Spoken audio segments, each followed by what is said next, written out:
आज तक रेडियो सुनता है सारा जहां।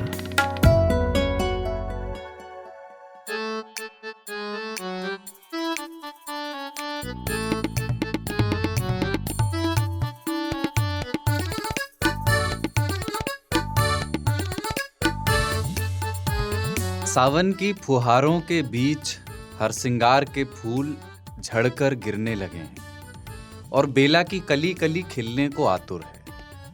हंसमुख हरियाली में खगकुल मंगल गान और बखान कर रहे हैं कि देश को पहली आदिवासी महिला राष्ट्रपति मिल गई है। और परदेश में क्या चल रहा है? हस्ता ला विस्टा बेबी कहकर बर्तानिया वाले बोरिस निकल लिए हैं और नए ब्रिटिश प्रधानमंत्री का इंतजार हो रहा है। लेकिन मौसम वहां का भी सुष्मित ललित नहीं है। हाहाकारी हीट वेव से पूरे यूरोप का पसीना छूट रहा है। सड़क से लेकर रेलवे ट्रैक और ट्रैफिक सिग्नल तक पिघल रहे हैं। मगर इन घटनाओं के बीच एक चीज है जो अपनी नैसर्गिक त्वरा से बढ़ रही है। 3 ताल दी कट्टी 93वां एपिसोड शुरू कर रहे हैं।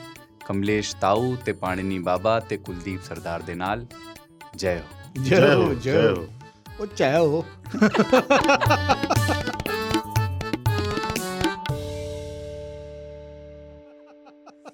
पता नहीं 3 तालियों के लिए ये सूचना कितनी महत्वपूर्ण है या नहीं।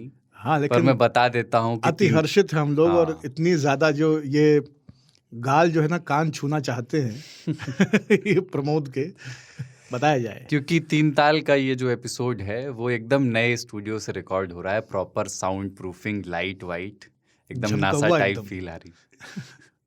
अच्छा लग रहा है ताऊ। अरे बैकग्राउंड लाल है। और ऊपर लाइटें लगी हुई हैं 15-20। हाँ, ये ध्वनि शोषक कक्ष है एक तरह से। और अभी तक क्या हो रहा था कि हम लोग 3 ताल रिकॉर्ड करते थे तो ये जो रजनीगंधा के चबाने की आवाज़ है, इसके अलावा भी कई और ध्वनियाँ बीच में आ रही होती थी। तो बाहर लोग बातचीत कर रहे हैं या हम लोग बातचीत कर रहे होते तो बाहर लोग बिना 3 ताल रिलीज हुए 3 ताल सुन लेते थे। तो अब क्या है कि अब वो स्टूडियो का एकदम कायाकल्प हो गया है। शोर कटुआ। हाँ, शोर कटुआ और इसमें हाँ, वो लग गया है। हाँ, ध्वनि शोषक कक्ष बना दिया गया है इसको और लाइट वाइट लग गई है। तो भविष्य में ये जो बैकग्राउंड लाल ताऊ ने बताया है, इस बैकग्राउंड के सामने बैठे हुए हम 3 लोगों को दिखाई भी देंगे। अरे वाह। ऐसी संभावना है। ये राज जो है वो फाश हो गया है आज बाबा के मुखारबिंद से। तो लाल बैकग्राउंड अच्छा, इसको रोके रखना था। लेकिन अभी समय है, मतलब हाँ, आपने अभी है। उद्घाटित कर देते फिर 3 ताली तगादा बहुत करते हैं। बोले थे, देख रहे हो विनोद। तारीख नहीं बताई जा रही है। तगादा, आई लाइक द वर्ड तगादा। लेकिन कितना मतलब बेसिक सा है भैया। जो उन लोगों को तारीख नहीं याद हो पा रही है, मतलब पूछना चाहते हैं तो बता दिया जाएगा तारीख भी तय करके। लेकिन मोटा मोटा अनुमान तो लगाया जा सकता है। 93वां है तो बस इसके बाद में 6 एपिसोड और होंगे और 7वां जो है वो लाइव फ्रॉम द वेन्यू वाला मामला होगा। हाँ, तो उसमें अभी बस इसलिए औपचारिक तारीख नहीं बताई है क्योंकि वो पूछ रहे होंगे कि कितने लोग शुक्रवार को आने में कंफर्टेबल हैं और कितने शनिवार को आना चाहते हैं। वो हम लोग पता करने की कोशिश कर रहे हैं, एक लिस्ट बना रहे हैं और उसके बाद जैसे ही वो तय होगा तारीख भी बताएंगे। वाह, बहुत दिन से बात नहीं की है तो प्रोड्यूसर साहब ने, हमारे कुमार केशव ने कहा कि इस बार आप एक बार बात करें कि बहुत दिनों से कुछ भी OTT का रिकमेंडेशन नहीं हुआ है। कोई नेटफ्लिक्स, प्राइम पे कुछ क्या नया देखा जिस पर थोड़ी बात हो। पिछले 1-2-3 महीने में कुछ डॉक्टर के अलावा कुछ देख पाए? हाँ, बहुत कुछ देखा हमने तो। और पिकी ब्लाइंडर का नया वाला पूरा आ गया है और वो कमाल का है। मतलब उसके बाद पिकी ब्लाइंडर से प्रेम हो गया है। आपने अभी शुरू से देखा है या अभी सिर्फ नया वाला देखा? नहीं, शुरू से पूरा देखा हुआ है। लेकिन अच्छा, जो नया 6वां वाला। सीजन है उसको भी मैंने निपटा दिया है। तो वो कमाल का है और बहुत ही, मतलब पहले वो अपराधी दिखता था, अब वो लाचार दिख रहा है। उसके हो गई है एक बिटिया और एक बेटा और वो बिटिया हो गई है बीमार और वो अब उसके लिए प्रयास कर रहा है। भाई जो है वो नशे में जा चुका है पूरी तरह से और ज़्यादा बड़े अपराधी उसके पैरेलल खड़े होकर के साम्राज्य बना रहे हैं। तो उसकी लाचारगी, उसका ममत्व, ये सारी चीज़ें, नई व्यंजनाएं जो उसके चरित्र में जुड़ी हैं, वो बहुत रोचक है। और व्यक्ति को हमेशा इस चीज़ में एक अलग किस्म की जिज्ञासा होती है कि जिस व्यक्ति का परसेप्शन एक तरह का है, वो उस परसेप्शन से बाहर कैसे बिहेव करता है। जैसे एक अपराधी बाप बन के कैसा होता है, या एक अपराधी नेता बन के कैसा रहता है, या अपनी प्रेमिका को, पत्नी को कैसे देखता बरतता है। तो ये सारी चीज़ें जो है ना, तो इस विषय से पीकी ब्लाइंडर हमारी रिकमेंडेशन हमेशा थी कि बहुत कमाल का है। कैमरा उसमें, स्क्रिप्ट और एक्टिंग, तीनों चीज़ें ही अद्भुत, अद्वितीय हैं, वो देखना ही चाहिए। एक सीरीज़ मैं देख रहा हूँ जिसके लिए मैं आपसे नहीं कहूँगा कि आप देखें, क्योंकि वो देखने योग्य बहुत है नहीं। मेरे देखने के कारण कई अलग मुख्तलिफ किस्म के होते हैं, हमेशा अच्छी चीज़ें ही नहीं देख रहा होता हूँ। एक टर्किश सीरीज़ है, मेरे ख्याल से टर्की का है या लेबनान इधर कहीं का, अल हैबा। तो अल हैबा 3 साल पहले उसका पहला सीज़न मैंने देखा था। बड़ा ही भारतीय किस्म का धारावाहिक, धीरे धीरे चलने वाला, एक आदमी आ रहा है तो फिर आ रहा है, संवादों में नाटकीयता है। लगता है कि ये लोग थिएटर से, जैसे भारतीय सिनेमा जो है ना, वो थिएटर से निकल करके, और अभी भी पर्दे पे आप फिल्म देखते हैं तो लगता है कि ये सहजता के बजाय लाउडनेस पे फोकस रहता है। अमिताभ बच्चन को लाउड ही रहना है, अक्षय कुमार को लाउड ही रहना है। हम विदेशी सिनेमा जैसे नहीं है। और ये पूरे एशिया का संकट है कि एक लाउडनेस या एक थिएटर जो है हम कैरी करते हैं। तो उस लिहाज से मैं उसको देख रहा हूँ कि मेरे लिए बहुत महत्वपूर्ण होते हैं कि भाई अगर लेबनान की कोई सीरीज़ है तो ये खाते क्या हैं, इनका दही कैसा है, इनका बाजार कैसा है, इनकी बातचीत कैसी है, इनके कस्टम्स कैसे हैं, इनके शादी के गाने। इस चक्कर में आप क्राइम थ्रिलर देख रहे हैं। इस चक्कर में हम क्राइम थ्रिलर देख रहे हैं। ये विदेशी सीरीज देखने का फायदा यही है कि आप कहानी तो छोड़िए, आप उनकी संस्कृति को नज़दीक से, हाँ, तो जिस भी एरा में वो सेट हो उसको समझ सकते हैं। तो टेक्स्ट बुक जैसा हो जाता है मेरे लिए वो।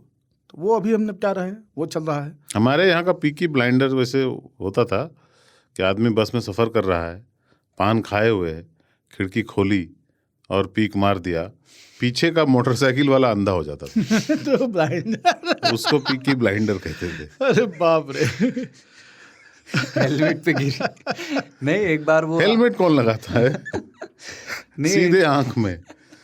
बस से लटका हुआ एक आदमी बाहर लटक, बहुत अच्छा ऐसे सुहाना मौसम जैसा अभी आजकल दिल्ली में है, कोई ऐसा गाना गा रहा था कि मेरे सपनों की रानी, ऐसे लटक के ऑलमोस्ट बाहर, और अचानक से मुंह पोंछता है, कहता है ये तू कौन रहा है? बसों में ये बहुत होता था।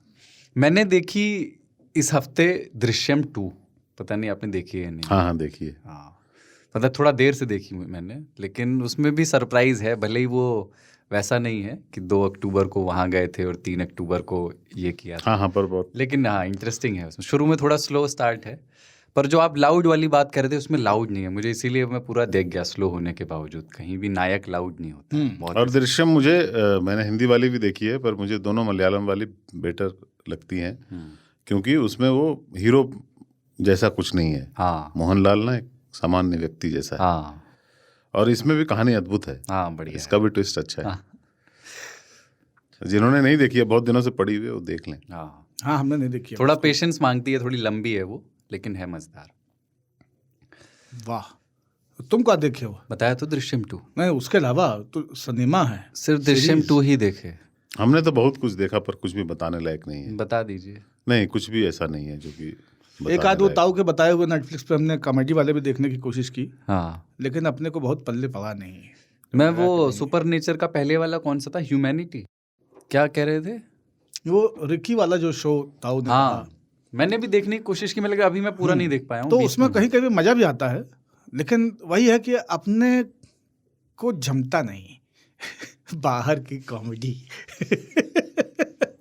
वो सब काफी अब यूनिवर्सल हो गया है ना, चीजें अब यूनिवर्सल हो गई हैं। तो पहले तो ऑब्वियसली आदमी रिलेट नहीं कर पाता था, पर आज के ज़माने में कर लेते हैं। तो आज अपन किन विषयों पे बात करेंगे मैं वो बताता हूँ। देश में बरसात और एफआईआर का मौसम है। यूपी में एक एफआईआर हो गई इंद्रदेव के ऊपर। शिकायतकर्ता का ये कहना है कि पानी उतना नहीं बरसा जितना बरसना चाहिए था।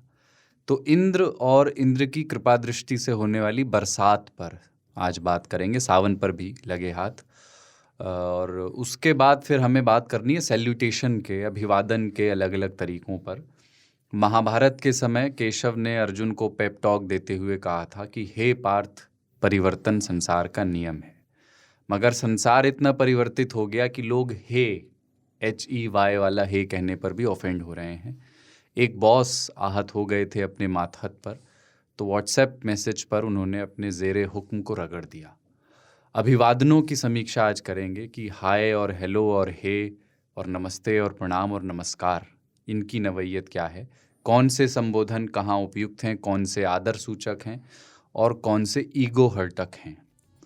बीच बीच में मज़ेदार खबरें भी आएंगी और आखिर में 3 तालियों की चिट्ठियाँ होंगी। पर पहले एक छोटा सा ब्रेक ले रहे हैं। वाह।